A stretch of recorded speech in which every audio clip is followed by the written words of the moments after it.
si Risa hindi raw makatulog. Yan, di umano yan ang lumalabas na balita ngayon sa social media. Hindi na daw makakatulog hindi na daw nakakapagtulog-tulog si Risa dahil sa kinaharap niyang bulilyaso at kalukuhang kagagahang ginagawa. O sige. Nagkabayaran o nagkatakutan? Bumaliktad ang isang Senate witness laban kay KOJC leader Pastor Apollo Quiboloy. Binayaran lang daw kasi siya ni Senator Risa Hontiveros pero buwelta ng senadora, tinakot lang ang testigo. Yan ang agenda report ni Hannah T.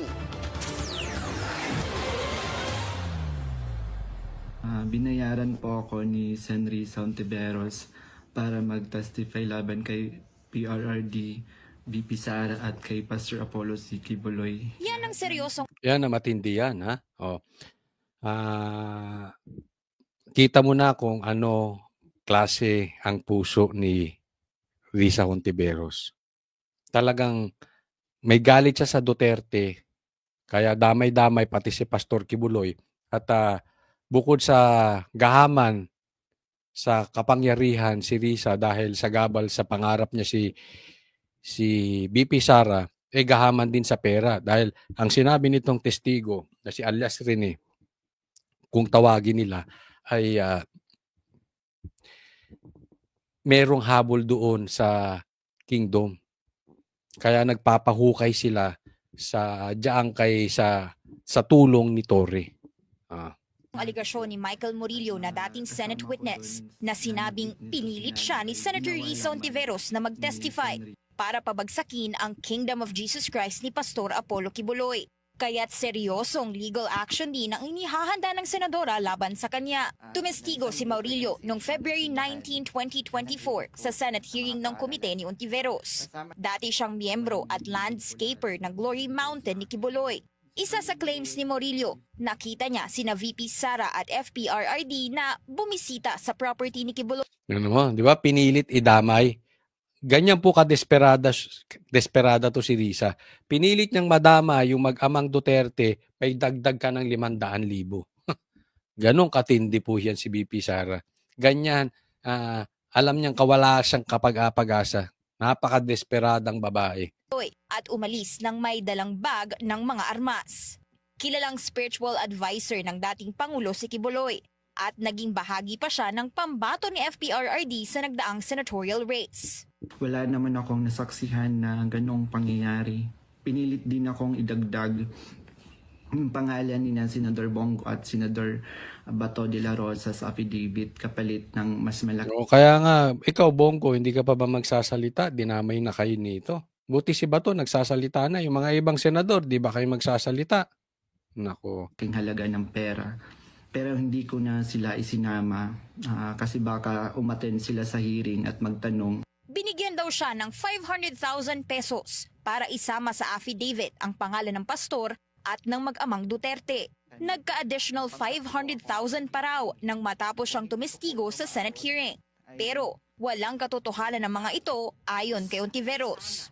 Anya, sangkaterbang ebidensya ang meron siya para patunayang gawa-gawa lang ang sinabi ni Murillo. Kusang loob din daw na nagbigay ng statements ang witnesses sa Senate hearing tungkol sa KOJC. Lahat ito may paper trails, videos at screenshots at handang ilabas ng opisina niya sa tamang panahon. Yan.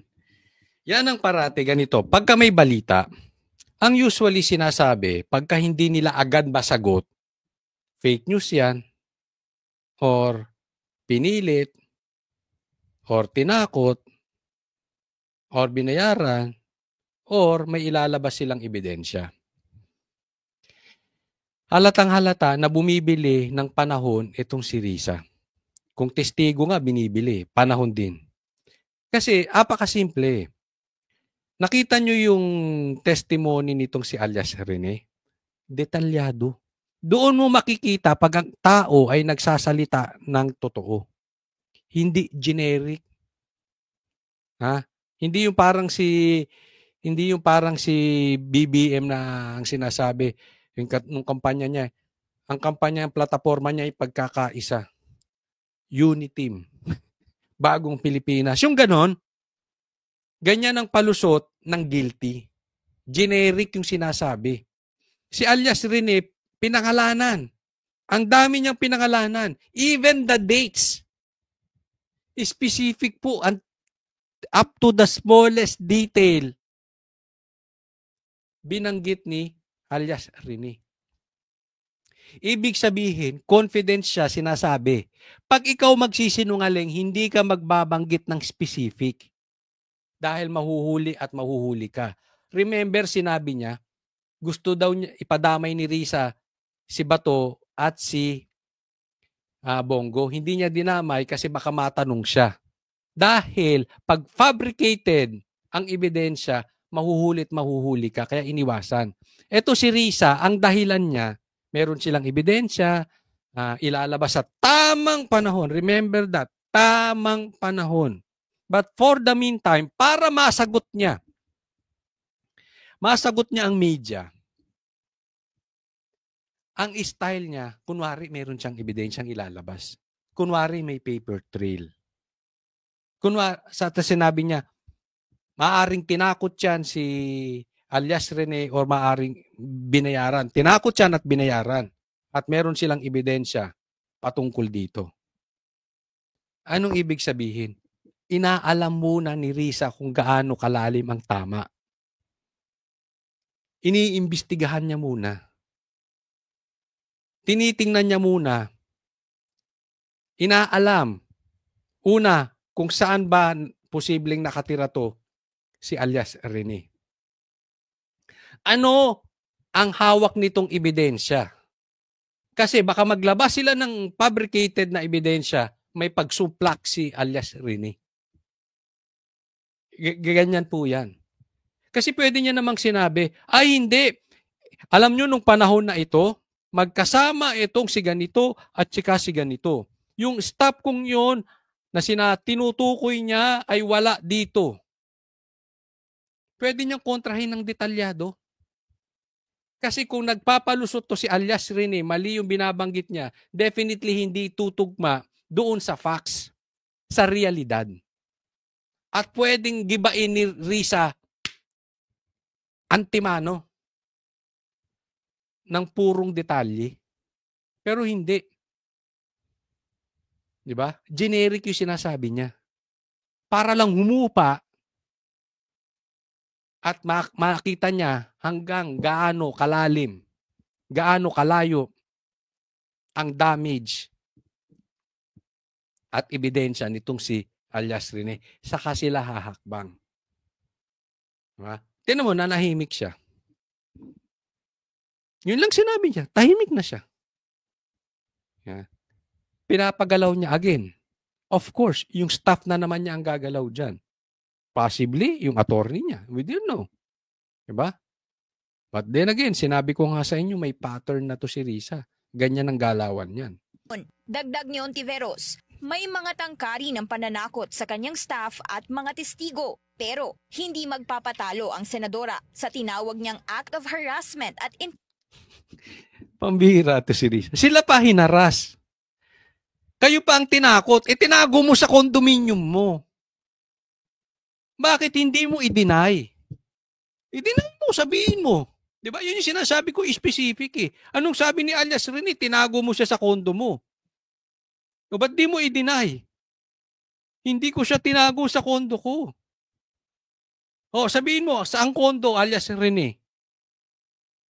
Dapat ginagano mo si alias Rene. Sige nga, saang kondo? O. Hindi niya maganon si Hindi niya maganon si alias Rene. Yan, tinitingnan niya muna, pinapakaramdaman niya. Paano ikaw pa hinaras? Pambihira naman. Senador ka, ikaw pa haharasin. Stop na. Naniniwala ba kayo sa babaeng to? Yung mga ordinaryong tao, haharasin yung staff ng senador? Hello? Saan ka ba pinanganak? Alam mong napakalakas ng mga politiko sa Pilipinas, kahit yung mga, ay nako, hindi ko na isa-isahin, baka matamaan sila dito, magalit pa.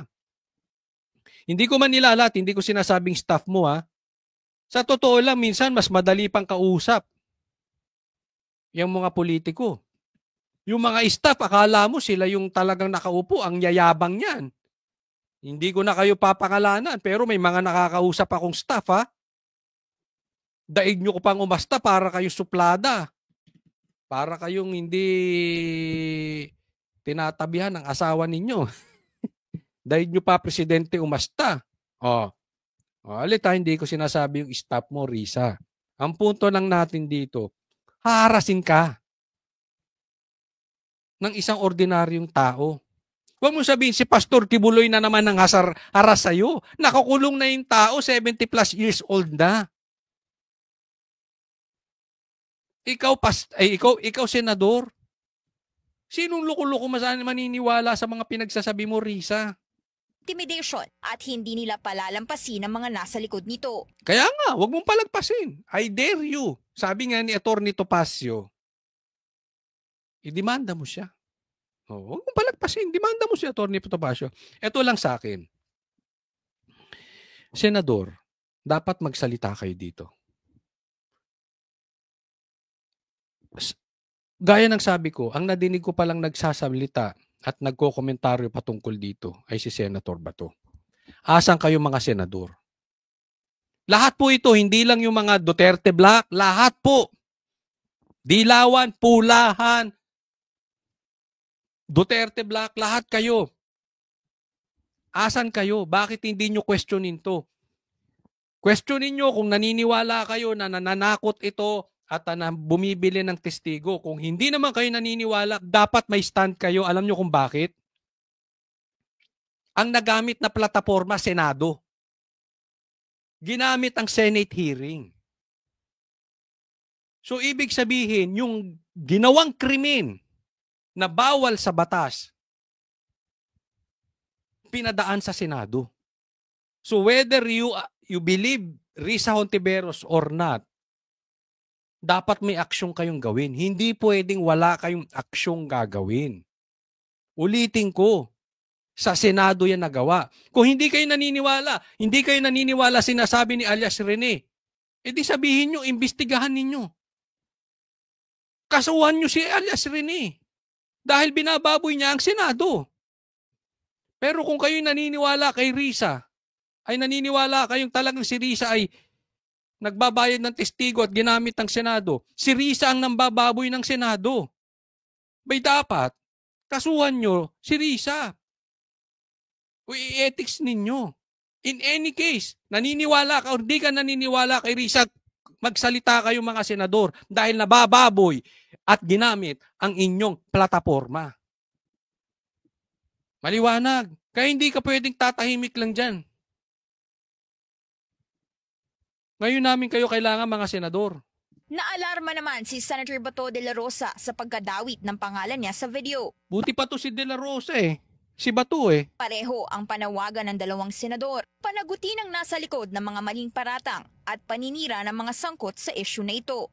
Ang komite ni Hontiveros ang nanguna sa Senate investigation pagdating sa trafficking at sexual abuse sa loob ng KOJC. Ngayon, behind bars na ang pastor matapos ang ilang linggong manhunt ng opisyal sa kanya.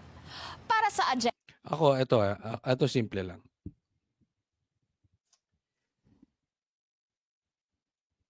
Kaya ako wala na akong tiwala dyan sa mga Senate hearing. Alam ko, yan po ay nakapaloob sa inyong responsibilidad. Maaari siguro sa mga kasamahan nyo, ginagamit yung Senate hearing para sa totoong makagawa ng batas in aid of legislation. Maaari. Pero ako sa tingin ko, sa bawat 10 hearing na ginagawa dyan, baka isa lang ang matino dyan o 2. Yung 8, ginagamit na para mangharas. Sira kayo dito, Senado. Pag hindi kayo nagsalita, araw-arawin namin kayo. Kasi dumaan dito eh. Dumaan. Sa ahensya nyo ito.